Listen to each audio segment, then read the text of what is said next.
Bonsoir. Comme nous l'annoncions, nous avons l'immense plaisir, j'allais dire l'honneur aussi quand même, d'accueillir ici, en cette fin de 18e édition des Assises, Rhys, qui est donc aujourd'hui le rédacteur en chef, le directeur de la publication de Charlie Hebdo, puisque quand on a conçu cette 18e édition des Assises, au-delà des questions du fait divers, de tout ce qu'on a traité depuis lundi dernier, on s'est dit qu'il y avait, en cette année 2025, un terrible 10e anniversaire, celui du 7 janvier, où nous avons été tous sidérés, horrifiés par l'horreur de la tuerie de Charlie. 7 janvier 2015, nous avons été ensuite, je crois, on peut dire en nous, des milliers, des millions à dire notre émotion, notre horreur, mais aussi un combat pour la liberté de la presse, la liberté d'expression, la liberté du dessin, ici à Tours comme dans tous les endroits, même les chefs d'État du monde entier qui étaient réunis. Je trouve qu'il y avait une réponse qui était sans doute à la hauteur. Et donc, à la fois de dire et de réaffirmer, pour ce qui est, nous, journalisme et citoyenneté, nous voulions réaffirmer à cette occasion que nous sentions toujours plus que jamais Charlie. Mais qu'est-ce que ça veut dire aujourd'hui d'être Charlie? C'est ça dont on voulait débattre aussi, et dont vous pourrez débattre avec Rhys. Vous dire simplement que dans notre histoire, celle des Assises, on a été tellement décontenancés que, et à l'époque, Rhys était blessé, ne pouvait pas y participer. On avait décidé c'est la seule édition spéciale qu'on ait fait en 18 ans des Assises. Au Conseil économique et social de Paris, on a fait une édition spéciale des Assises le 13 mars de mémoire, 13 mars 2015, pour essayer de rassembler la profession pour dire, et maintenant, qu'est-ce qu'on peut faire face à l'horreur de cette menace et au combat qui reste à Thierry Biard, qui était venu pour... et donc, la seule fois où il nous est semblé évident qu'il fallait, indépendamment de notre calendrier annuel, avoir une édition des Assises qui ne soit consacrée qu'à ce qui se jouait, ce qui s'était joué autour de Charlie. Donc, sous vos applaudissements, s'il vous plaît, je vous prie d'accueillir Rhys.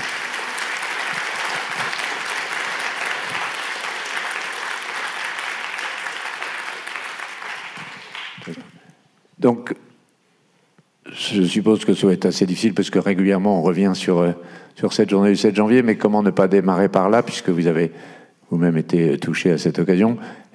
Comment vous gardez en mémoire ça?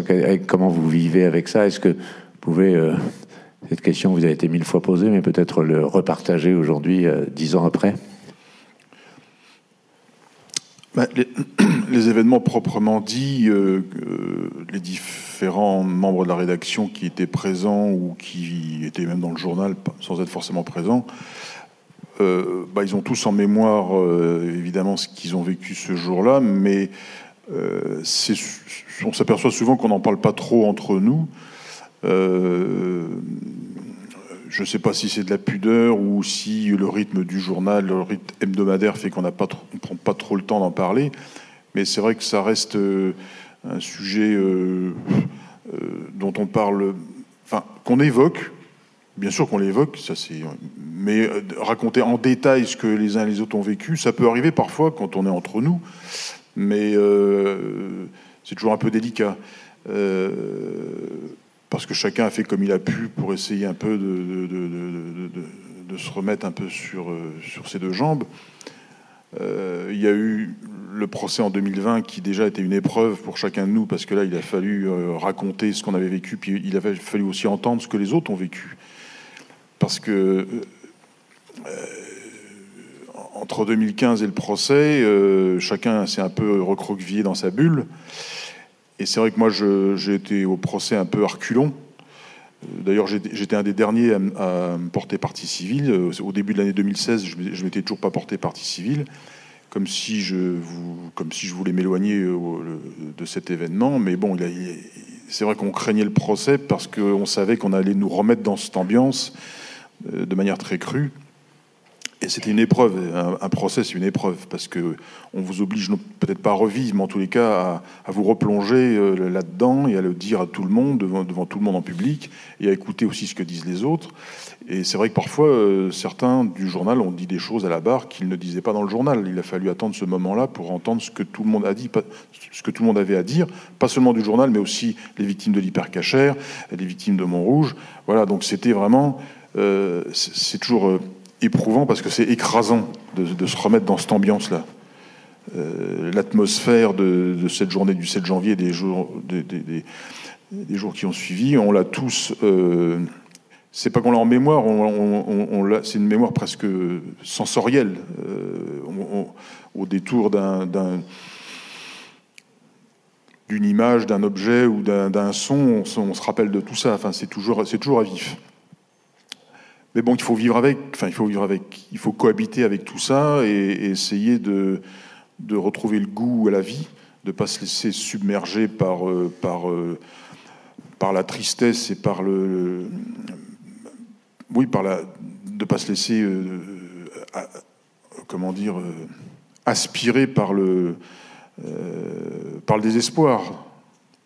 Donc il faut se tourner vers l'avenir et je dirais que paradoxalement, la chance, c'est quand on a refait Charlie Hebdo dès la fin février 2015, on s'est imposé à nouveau un rythme hebdomadaire qui est assez soutenu.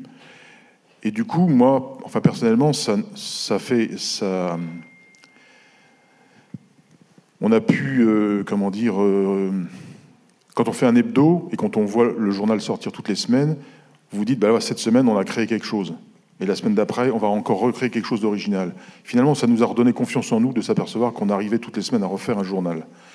Et le paradoxe, c'est que c'est dans ce journal qu'on a subi ces souffrances, mais c'est le journal qui nous a redonné goût à la vie, paradoxalement. Et donc le rythme hebdomadaire, moi, je dirais qu'il depuis 10 ans, il m'empêche de trop gamberger, de trop ressasser tout ça, enfin de trop y penser tout le temps. Le rythme hebdomadaire je vais pas dire que ça fait diversion, mais ça me permet de pas toujours penser à ça, même si en fait on s'aperçoit qu'on y pense tout le temps. En fait, il n'y a pas une journée où à un moment donné on n'y pense pas. Mais ça c'est quelque chose d'intime. On va pas en parler à tout le monde, on va pas imposer ça à tout le monde. Et puis, comme je l'avais évoqué. On a envie de retrouver la vie en société.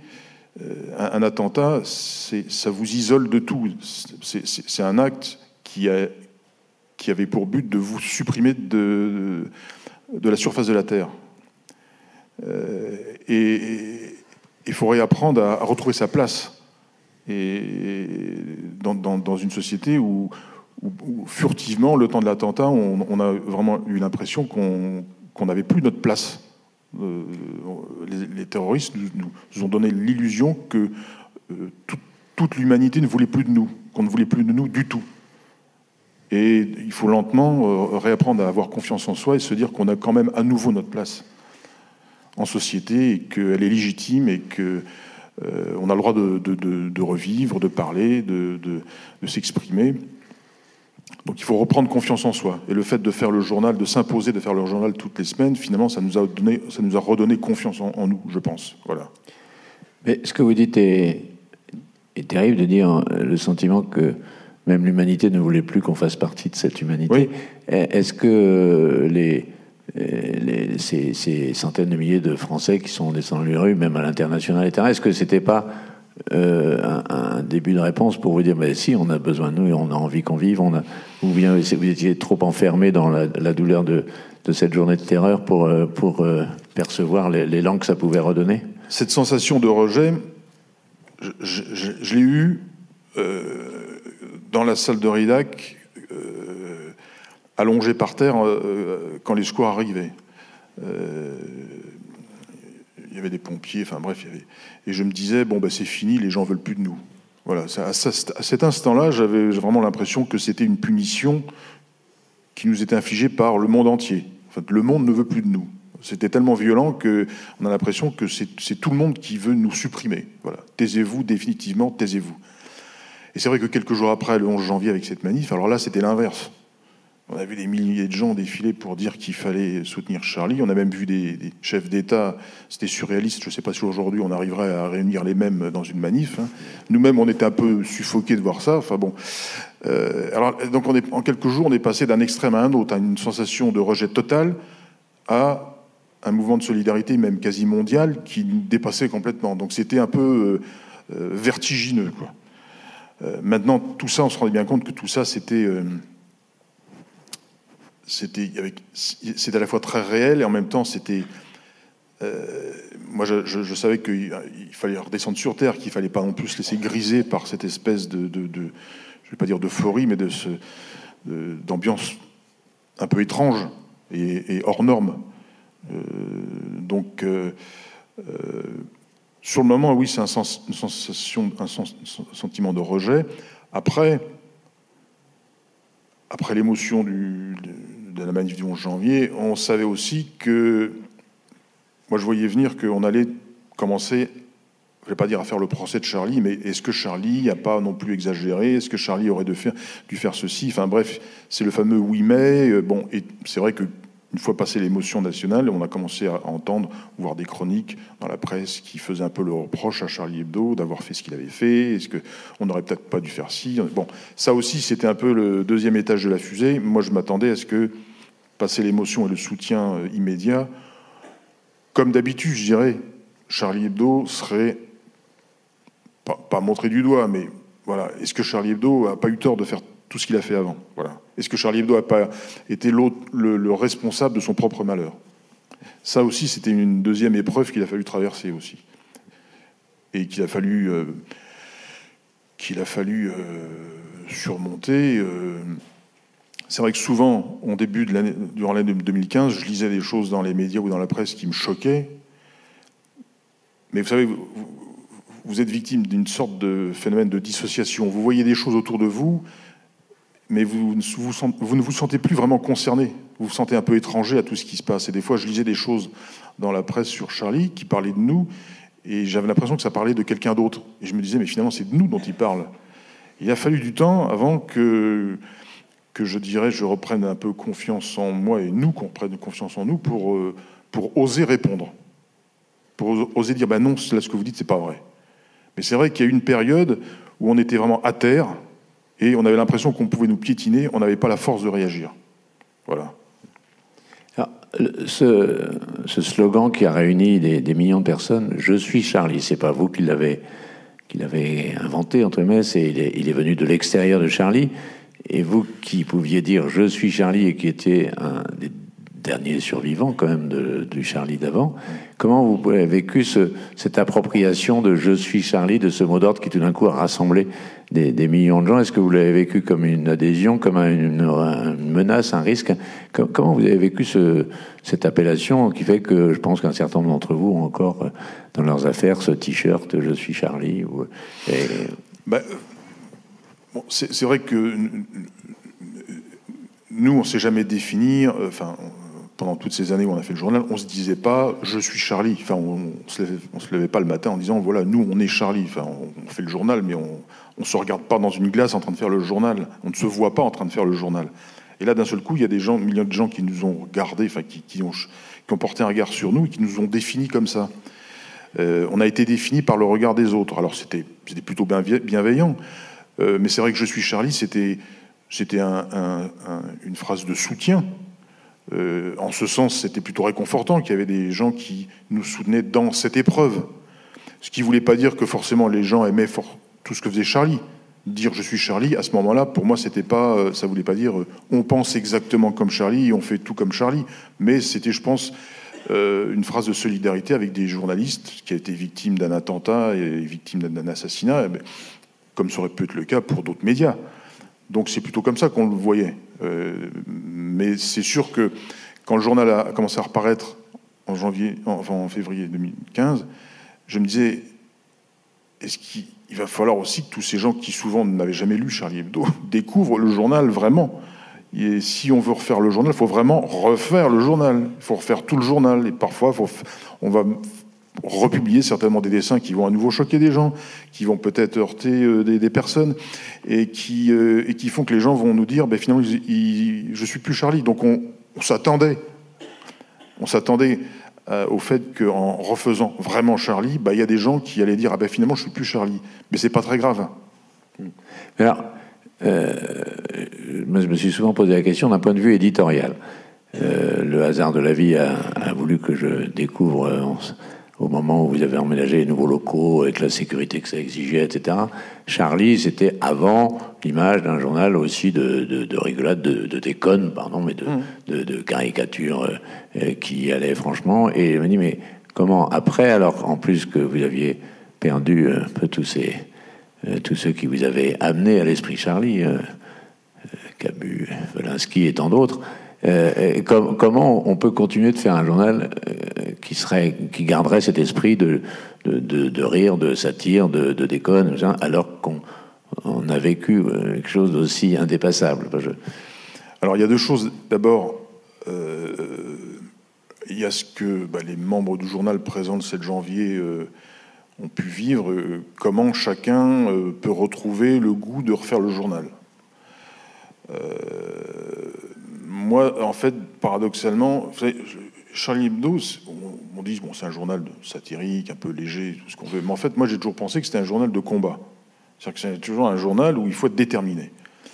On a toujours été confronté à des procès, à des attaques, à toutes sortes de choses. Donc, quand vous faites Charlie Hebdo, vous savez qu'il y a des gens qui vous n'aiment, qui ne vous apprécieront pas, qui vous insulteront, qui vous feront des procès. Donc, moi, au lendemain du 7 janvier, après être sorti de l'hôpital, l'état d'esprit, c'est qu'il fallait continuer le combat. Voilà.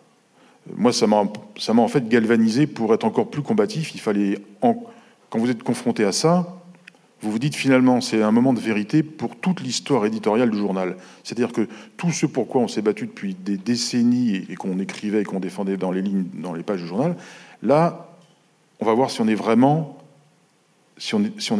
fidèle à nos convictions, est-ce qu'on est vraiment capable de défendre ce qu'on disait, ce qu'on défendait sur le papier. Là, c'est plus de la théorie, c'est plus des discours et des articles. Est-ce qu'on est vraiment capable de continuer à faire le journal et de continuer à se battre pour les idées qu'on a défendues pendant toutes ces années. Donc, c'était peut-être l'épreuve ultime dans l'histoire du journal. Est-ce qu'on allait être fidèle à nos convictions? Est-ce qu'on allait être capable de continuer à se battre pour elles? Bon, ça, c'était ce que moi, je me disais personnellement. Et je pense que quand on a fait un peu un sondage dans la rédaction fin février pour demander est-ce que vous êtes prêt à refaire le journal, c'était pas évident. Moi, je me disais, s'il y a peut-être des gens qui veulent plus, qui en ont marre, ils sont au bout du rouleau, ils en peuvent plus. En fait, 90%, la plupart voulaient recommencer à faire le journal. Donc, en fait, cette énergie, ils l'avaient encore. Alors, chacun avait des motivations différentes. Il y en a qui voulaient le refaire parce qu'ils ne voulaient pas céder, parce qu'ils voulaient le faire aussi en mémoire de ceux qui avaient disparu. Ils ne voulaient pas que ce journal pour lequel ceux qui avaient disparu s'étaient battus pendant des années disparaisse. Puis aussi parce qu'ils avaient... je crois qu'ils ont senti aussi qu'ils avaient presque un rôle à jouer chacun dans l'histoire de ce journal et que c'était le moment ou jamais où il fallait le jouer. Alors que pourtant, tous étaient terrassés, tous étaient lessivés, épuisés. La question qu'on a posée à la rédac, est-ce que vous voulez continuer ou pas, on l'a posée fin février, parce qu'on voyait bien qu'au mois de janvier, les gens n'étaient pas capables de... Ils étaient terrassés, quoi. Il n'aurait pas fallu leur poser cette question trop tôt. Mais il ne fallait pas non plus leur poser la question trop tard. Parce que le lien avec le journal, si on attendait trop, il allait se rompre.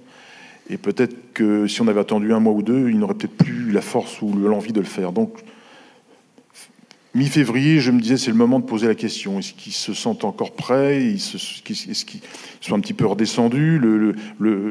Toute l'ambiance du 11 janvier est un peu redescendue. Donc, est-ce qu'ils sont capables de bien jauger la situation, de bien se jauger eux-mêmes? Est-ce qu'ils sont prêts à refaire le journal? Et en fait, 90%, il y en a quelques-uns qui ne voulaient pas. Mais en fait, la quasi-totalité, la grande majorité ont voulu le refaire. Donc ça, c'était l'état d'esprit de ceux qui ont vécu l'événement.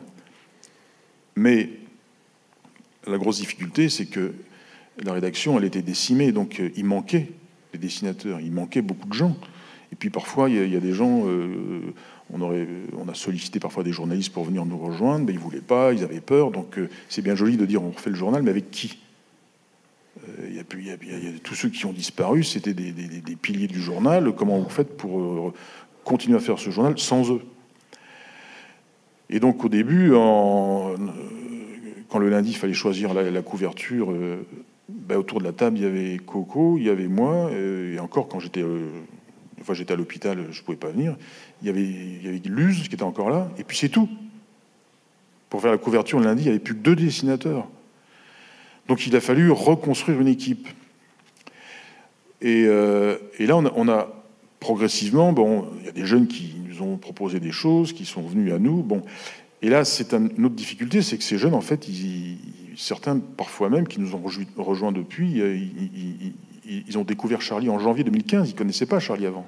Donc il a fallu qu'ils apprennent à connaître ce journal. Donc il y a 2 difficultés. Il y a notre motivation à nous, qui avons vécu ça, est-ce qu'elle est encore là pour refaire le journal? Mais aussi, il fallait presque transmettre à des jeunes le goût du journal, qui comprennent bien ce que c'est que ce journal, d'où il vient, c'est quoi l'histoire du journal, c'est quoi l'histoire éditoriale du journal, ce qui n'est pas évident, parce qu'on a vu arriver des jeunes, c'était bien de voir des jeunes, mais il a fallu presque leur expliquer alors ils connaissaient vaguement, mais vaguement le journal. Donc il a fallu reformer presque une nouvelle génération, en fait. Et justement, cette question de la transmission qui vous préoccupe beaucoup, je crois, vous l'avez eu, j'allais dire presque naturellement, quand jeune dessinateur, vous arrivez à Charlie, il y a ce contact quotidien avec Wolinski, avec Camus, avec Charme, qui transmet quelque chose d'un état d'esprit, d'une manière d'être, qui fait qu'après vous osez affronter la réalité d'un dessin, parce que je croyais que vous avez souvent dit que vous étiez intimidé aussi par le fait d'intégrer une équipe comme ça. Oui. Et là, comment on fait? Vous citez vous Coco qu'on a eu le bonheur d'exposer sur les grilles du jardin de la préfecture ici il y a 2 ans, et dans un dessin sur un chasseur nous avait occupé beaucoup. Comment, à si peu, comment vous arrivez à transmettre à toute une équipe? Parce qu'aujourd'hui, le Charlie d'aujourd'hui est fabriqué, comme vous l'avez rappelé, par, je sais pas, 90% par les gens qui n'étaient pas là avant. Et donc, comment on arrive à réinsuffler, en dehors du fait d'inviter à lire les anciens Charlie?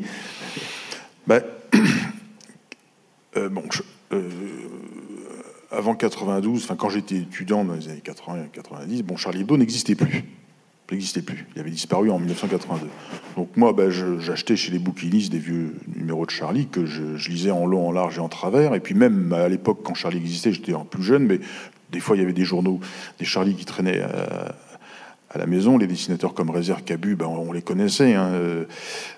Donc j'avais quand même lu beaucoup les vieux numéros de Charlie, et donc quand je me suis retrouvé à la Grosse Bertha en 91, que je me suis retrouvé avec des gens comme Cabu ou GB, je vais pas dire que je les connaissais un peu, mais enfin j'avais déjà lu ce qu'ils avaient fait, ce qu'ils avaient écrit, donc j'arrivais pas en terrain connu. Je savais un peu où je mettais les pieds quand même si et puis quand j'ai appris à connaître Kavanagh, Wolinski, je savais ce qu'ils avaient écrit, donc c'était pas un monde inconnu. Mais c'est vrai que le fait de les côtoyer presque hebdomadairement, ou parfois même presque quasi quotidiennement pendant 25 ans, Cabu, on le voyait presque 3 ou 4 fois par semaine pendant 25 ans, donc c'est vrai que sans même vous en rendre compte, avec ce que vous connaissiez déjà avant en tant que lecteur, et avec la pratique qu'on a pu développer avec eux, on connaissait leur état d'esprit, puis on pensait un peu les mêmes choses, on avait un peu la même approche des choses, la même vision des choses. Donc il y a des choses qui se comprenaient entre nous sans même qu'on en parle. Je dirais qu'au bout d'un moment, on se comprenait. Voilà. On avait à peu près les mêmes intuitions, la même vision des choses. C'est vrai que quand vous voyez arriver des jeunes, d'abord, il y a une question de génération. Moi, je me retrouve plus vieux, j'ai pas les mêmes repères qu'eux, j'ai pas les mêmes codes. C'est quoi leur code? C'est quoi leur culture? C'est quoi leur référence?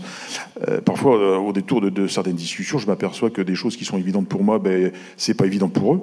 Donc, des fois, il faut leur dire, tu devrais lire ceci, tu devrais regarder ceci, tel dessinateur. Enfin, bref, il y a toute une culture, pas seulement du journal, mais une culture générale, de l'histoire du journalisme, de l'histoire du dessin, qu'il faut leur transmettre.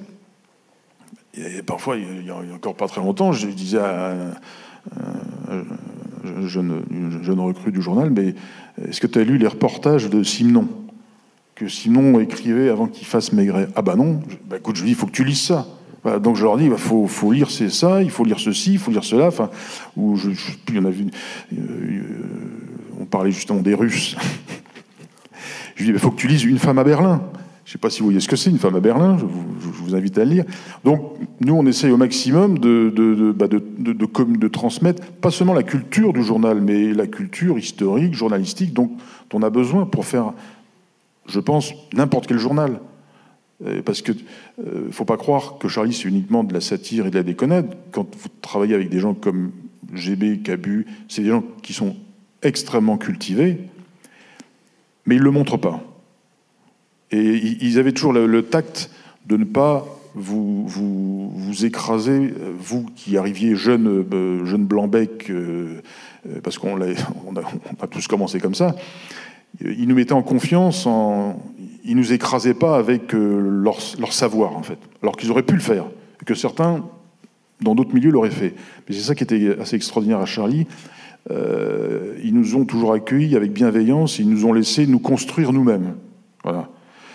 Et nous transmettre aussi leurs connaissances, leur culture. Nous aussi, on a été biberonnés, on a été nourris par leur culture qu'ils nous transmettaient.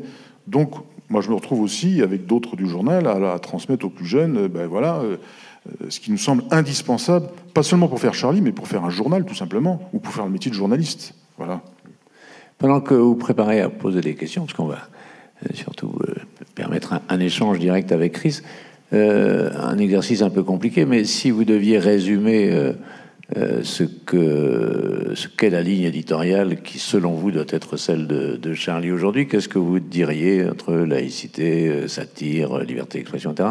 Comment, avant d'ouvrir une discussion avec les Tourangeaux et les participants des assises présents, comment vous diriez, voilà, si je dois définir aujourd'hui le Charlie de 2025, c'est ça?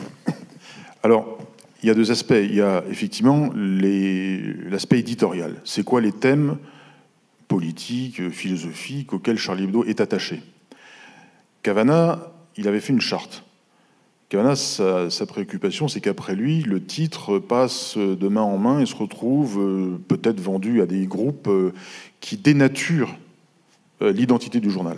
Moi, j'avais en mémoire un titre de presse qui m'a toujours un peu fait mal au cœur, c'est Le Crapouillot, qui avait été créé, je crois, par Galtier-Boissière dans les années 30, qui est un journal, je ne vais pas dire que c'était comme Charlie Hebdo, mais très contestataire, un peu anarchiste. Et puis, dans les années 50-60, à la suite de son décès et de problèmes d'héritage, il s'est retrouvé dans un groupe, il appartenait à Minute.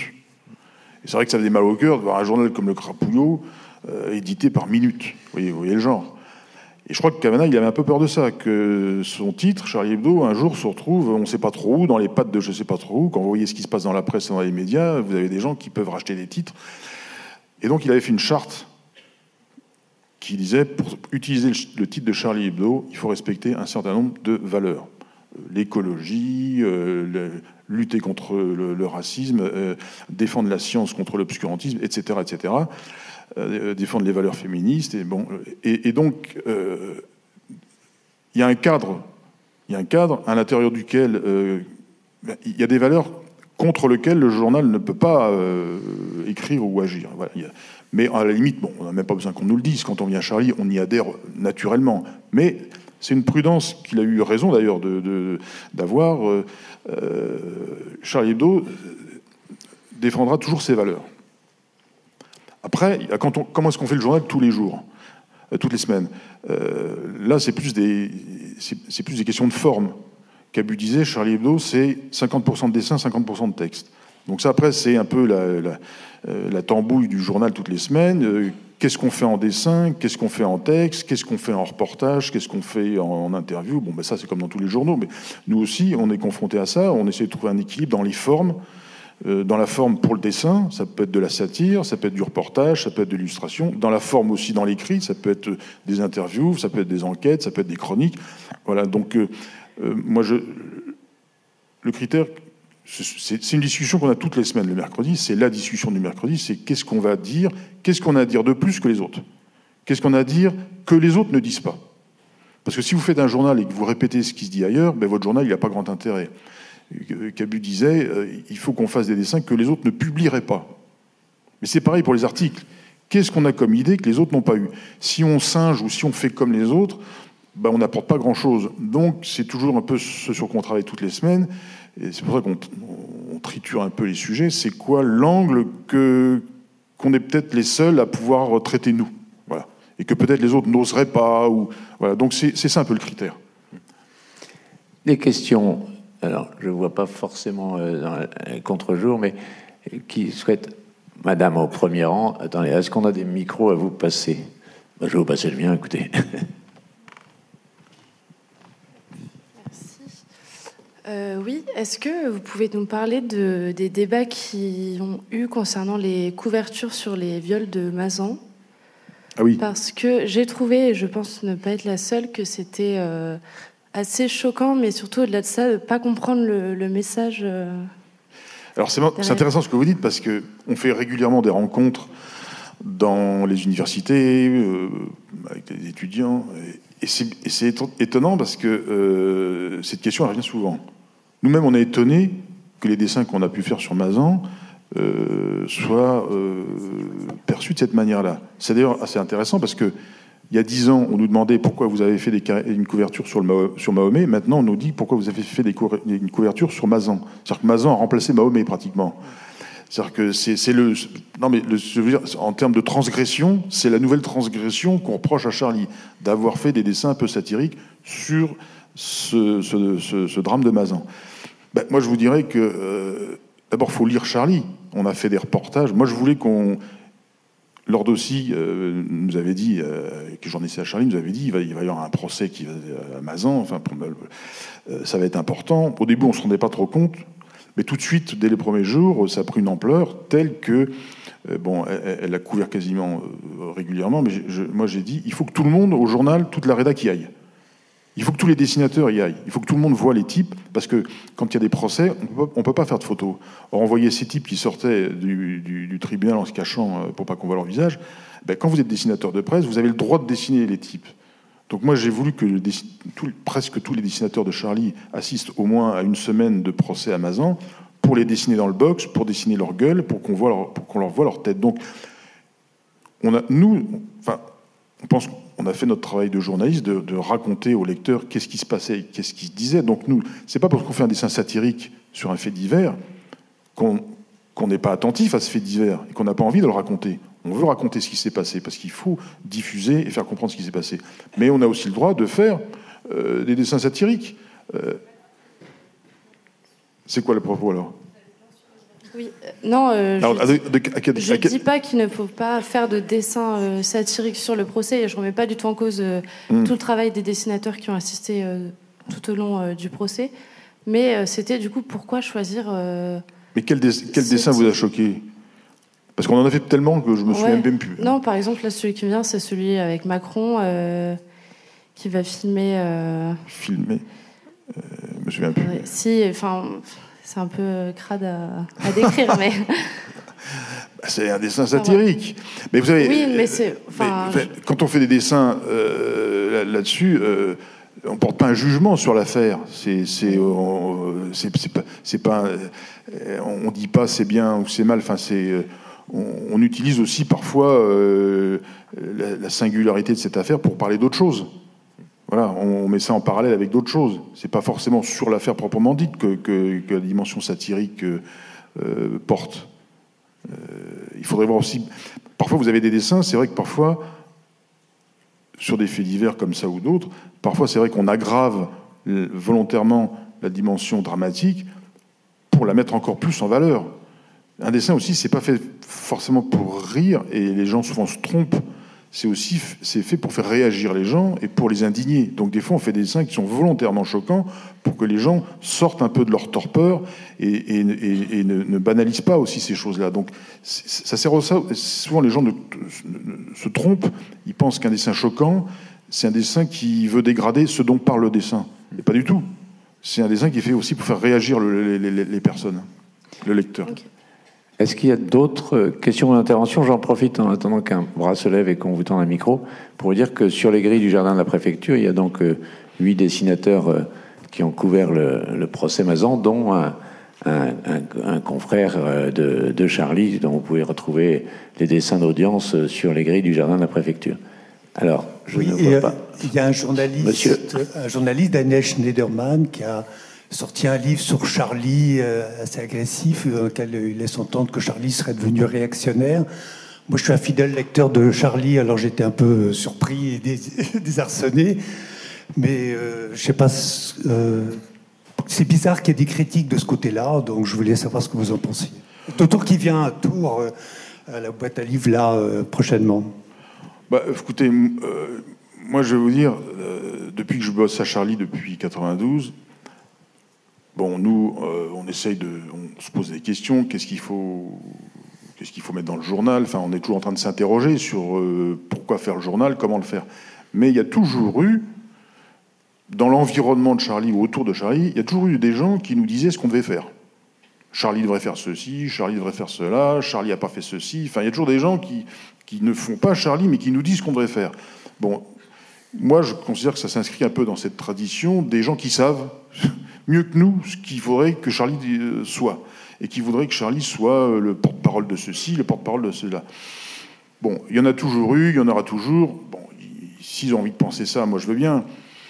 Je ne sais pas si les arguments sont très convaincants, mais j'ai envie de dire, lisez Charlie, puis vous verrez bien ce que c'est vraiment Charlie. C'est tout, c'est dans le journal que c'est marqué. C'est pas les commentaires autour qui se veulent très savants, mais qui sont souvent un peu à côté de la plaque, ou pas toujours de bonne foi. Voilà, c'est tout. Merci. D'autres questions ou interventions? Tout à l'heure, vous avez parlé d'une culture indispensable pour les journalistes. Et est-ce que vous pouvez nous donner des exemples de qu'est-ce que vous conseillez à vos jeunes? Ça va être long. Oui. Déjà, quand on fait un journal satirique, il y a la culture graphique, la culture du dessin. Justement, pour les 10 ans, on avait proposé aux régions de France une série de dessins d'humour.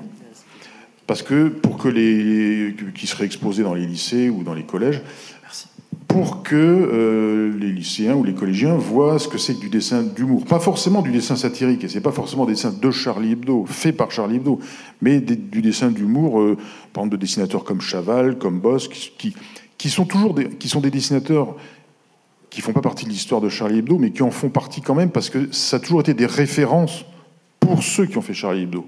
Justement, quand on discutait avec Cabu, GB, etc., on parlait de dessin, et leurs références en termes de dessin, eux aussi, ils avaient des dessinateurs qui les avaient inspirés, qui leur avaient donné envie de faire du dessin d'humour.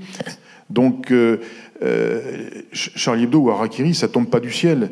Il y a aussi une histoire... ceux qui ont créé Charlie Hebdo et Harakiri, ils ont été nourris par beaucoup de choses. Par exemple, je me souviens, une fois GB, il me disait que lui, il aimait bien Magritte. Magritte, ça l'avait beaucoup influencé. Cabu, il aimait bien un dessinateur qui s'appelait Grove, qui dessinait dans Le Canard enchaîné, dans les années 50.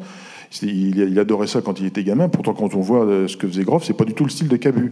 Donc, les dessinateurs de Charlie, ils ont tous été influencés par tout un tas de dessinateurs qui les ont précédés. Par exemple, Wolinski, il était très influencé par les dessinateurs de Mad. C'est un journal américain qui faisait beaucoup de parodies. Et donc, moi, ce que je voulais faire comprendre, c'est qu'il ne faut pas... l'histoire de Charlie ou d'Harakiri, elle ne commence pas le jour où apparaît Charlie Hebdo, elle commence avant l'histoire graphique. Il faut avoir ces références-là. Par exemple, un jour, je me souviens, je crois que c'était l'école du journalisme de Lille qui m'avait proposé de faire une rencontre à Kinshasa avec des dessinateurs de Kinshasa qui dessinaient dans la presse. Et en fait, je me suis aperçu que leur référence, c'était de la BD. Et je leur ai amené des dessins de L'Assiette au beurre, ce qui était pour nous des références, mais ils n'avaient jamais vu ces dessins, en fait. Par contre, ils étaient beaucoup plus influencés par la BD. Et d'ailleurs, il y en avait un qui m'avait dit que leur rédacteur en chef à Kinshasa, il leur demandait « Fais-moi une BD ». C'est-à-dire que pour dessin de presse, donc il y avait un mélange entre dessin de presse, BD, c'était un peu flou, alors que c'est pas la même chose. Donc c'est vrai que quand vous voyez des jeunes générations, il faut aussi leur expliquer qu'est-ce que c'est que le dessin de presse, d'où ça vient, Et pas seulement pour les gens qui font le journal, mais même pour les lecteurs, pour les lycéens, les collégiens, parce que moi j'ai toujours, ce qui m'a donné envie, enfin qui a contribué à donner envie de faire du dessin de presse, c'est que dans les livres d'histoire qu'on avait au collège, il y avait toujours des dessins de presse, je ne sais pas, l'affaire Dreyfus, la colonisation, il y avait toujours les livres d'histoire utilisaient les dessins de presse de l'époque pour expliquer l'histoire. Et donc je me disais, un dessin de presse, ça raconte aussi l'histoire. Maintenant, est-ce qu'il y a encore des dessins de presse dans les manuels scolaires ? Je ne sais pas si aujourd'hui il y a beaucoup de dessins dans les manuels, dans la pédagogie qu'on donne aux collégiens et aux lycéens. Oui. Ici, monsieur. Au moment des attentats et après à chaque anniversaire, il y a eu des vagues de soutien à Charlie. Il me semble que depuis quelques années, le lectorat diminue un petit peu. Est-ce que déjà vous confirmez ? Et si oui, comment vous faites pour essayer d'attirer encore un nouveau public et de peut-être vous renouveler ? Alors, c'est sûr que en 2015-2016, beaucoup de gens achetaient Charlie Hebdo, mais moi, je savais très bien que c'était hors norme. Je savais très bien qu'un jour, on allait retrouver chacun un niveau de vente entre guillemets normal. Et puis aussi, je savais aussi très bien qu'on serait à nouveau confronté au problème de la presse en général, de la presse papier. Parce que la presse papier, elle n'a jamais cessé, il faut bien dire les choses comme elles sont, de décliner depuis 10 ans. Voilà. Et donc, nous, il a fallu qu'on se batte sur deux fronts, non seulement reconstruire le journal après tout ce qui s'était passé, mais aussi déjà se préparer aussi pour parler un peu de manière cavalière, au marché de la presse papier qui, dans l'ensemble, est sur le déclin. Et comment on allait aussi faire ce qu'on appelle la transition numérique. Parce qu'en janvier 2015, l'enjeu, c'était de refaire le journal papier. Mais en fait, il fallait déjà aussi penser le numérique. Parce que maintenant, on voit bien que quand on rencontre des lycéens ou des étudiants, ils ne vont pas dans les kiosques, ils n'achètent pas de journaux papier, ils regardent tout sur leur smartphone. Donc il a fallu ces deux chantiers, enfin ces deux fronts sur lesquels il a fallu se battre. Refaire le journal, mais le refaire aussi en tenant compte de l'évolution de ce que sont les médias durant ces dernières années. Alors juste une petite question, parce que je me suis souvent posée, les deux lectures, celle sur le papier et celle sur le numérique. Est-ce qu'on peut profiter d'un dessin de presse sur son smartphone comme on en profite sur un canard papier? Je n'arrive pas trop à le croire. Alors, c'est bien tout notre problème quand on a essayé de faire une version numérique. Là, il y a quelques semaines ou quelques mois, on a mis en service une nouvelle version. Et la société qui a travaillé là-dessus, elle a regardé un peu tout ce qui existait sur le net, tous les sites où il faut diffuser de l'image. Donc ils se sont inspirés aussi de sites, par exemple, de musées, ou comment voir un tableau en agrandissant. Donc ils ont fait un mixte entre les exigences d'un site pour un média papier, enfin avec des articles, et un mixte aussi pour un média qui diffuse des œuvres artistiques et graphiques. Et ils ont trouvé une synthèse où on peut agrandir les dessins, on peut en profiter, voilà. Mais c'est vrai que c'est un peu hybride, Charlie Hebdo. Et l'application Charlie Hebdo, enfin, elle tient compte de ça. La dernière application tient compte de ça. Je voulais évoquer un point qu'on n'a pas évoqué du tout, c'est votre engagement depuis 10 ans, très, très déterminé autour de l'éducation aux médias et à l'information. Vous allez... on avait accueilli d'ailleurs au tout début ici tout ce que vous aviez fait autour du dessin de presse, etc. Et donc vous continuez cette action. Qu'est-ce que vous y trouvez et qu'est-ce que, par rapport au nouveau jeune public, par rapport au droit à la caricature, aux incompréhensions que ça suscite, qu'est-ce que ça vous fait bouger? Qu'est-ce que vous constatez d'une évolution ou pas de ça au travers de tous les contacts que vous avez avec les collégiens, les lycéens, dans toutes les actions que vous menez? Alors... On a créé en 2015 une association qui s'appelle DCL, Dessiner, Créer, Liberté, dont le travail consiste à aller dans les collèges, les lycées, et parfois même en prison, rencontrer des prisonniers pour leur expliquer qu'est-ce que c'est que la caricature. Alors qu'est-ce que c'est d'abord l'histoire de la caricature, d'une part, et puis aussi comment comprendre les dessins, comment il faut les lire, justement pour éviter les contresens. Et en fait, ça se passe plutôt bien. Les collégiens, les lycéens, ils sont plutôt curieux, ils comprennent des choses. Quand on prend le temps de leur expliquer, ils sont capables de comprendre. Mais c'est vrai que parfois, justement, comme vous dites, sur les réseaux sociaux, il y a des dessins qui débarquent. Les gens qui n'ont pas forcément de culture, qui n'ont pas de recul, on parlait tout à l'heure de la culture du dessin, qui ne savent pas trop ce que c'est que le dessin d'humour, le second degré, l'humour noir, toutes ces choses-là. Souvent, ils prennent ça un peu au premier degré, ça les heurte. Et donc, il faut un peu les rassurer. Il faut leur dire, voilà, c'est du dessin, c'est que du dessin. Il faut interpréter les dessins que vous croyez très provocants, ils ont un sens, il faut prendre le temps de bien les comprendre. Donc cette pédagogie, elle n'est pas inutile, elle est même plutôt fructueuse. Les gens sont plutôt demandeurs, les établissements scolaires sont plutôt demandeurs. Donc il y a une vraie nécessité je vais pas dire d'éduquer, mais de rassurer les gens sur le dessin. Il ne faut pas qu'ils aient peur du dessin, y compris la caricature, y compris la satire. Il ne faut pas en avoir peur, voilà. C'est pour essayer d'établir une relation un peu dédramatisée avec la satire. Voilà. Et vous ne vous heurtez pas toujours à ce à quoi vous avez pu assister à de nombreuses reprises, quelqu'un qui dit toujours cette éternelle question, ben non, on ne désigne pas le prophète, point. Il y a toujours des gens... C'est une règle qui ne se discute pas parce qu'elle échappe aux critères... il y a pas très longtemps, j'ai fait une rencontre à la Goutte d'Or avec des jeunes du quartier. En fait, c'était assez ouvert. En fait, il y en a à la fin qui m'ont dit on comprend mieux. Il y en a d'autres par contre qui étaient un peu arc-boutés. Non, il faut pas faire des dessins sur la religion. Ça vous n'y pouvez rien. C'est vrai que la religion, pas seulement l'islam, mais en général, c'est toujours un sujet sensible. Il y a quelque temps, je sais plus, on avait fait un dessin qui nous semblait anodin sur la Sainte Vierge. On a eu des tombereaux de messages hostiles de la part de catholiques. Il y a même une dame qui nous a envoyé de l'eau de Lourdes, de l'eau bénite de Lourdes, qui est toujours dans le journal. Peut-être que ça nous protège, je sais pas. Donc, ça a eu des vertus. En tous les cas, ça nous a pas fait de mal. Donc, qu'est-ce que vous voulez ? C'est vrai que la religion, ça sera toujours un sujet sensible. Si elle l'était déjà avant. Mais du coup, on ne peut pas renoncer à faire des dessins sur la religion. Du coup, il y a une vraie nécessité aussi d'apporter un peu de notre touche personnelle sur notre vision de la religion. Même la religion peut être discutée et parfois critiquée. Peut-être une ou deux dernières questions, monsieur ? Oui, à la fois un témoignage et une demande de réaction. Avant de m'intéresser aux journalistes, j'ai été sur une courte période enseignant et je me suis retrouvé le jeudi 8 janvier, comme plein d'enseignants, à devoir gérer l'explication de la sidération à des jeunes élèves. Et l'institution, en fait, qui était tout autant sidérée que nous, a fait confiance à son personnel pour le faire. On est 10 ans après, et la petite musique qu'on entend, c'est Charlie, toujours Charlie, oui, mais on en parlait en début d'échange. Et le témoignage que je voulais apporter, c'est que mes anciens collègues, pour parler des 10 ans de Charlie, cette fois-ci, l'institution leur a beaucoup moins fait confiance parce qu'on leur a demandé de faire valider par leur chef d'établissement la façon dont ils voulaient aborder le sujet en classe avec leurs élèves, ce qui est d'ailleurs contraire à leur liberté pédagogique. Et du coup, je voulais vous demander votre réaction. Je vous remercie.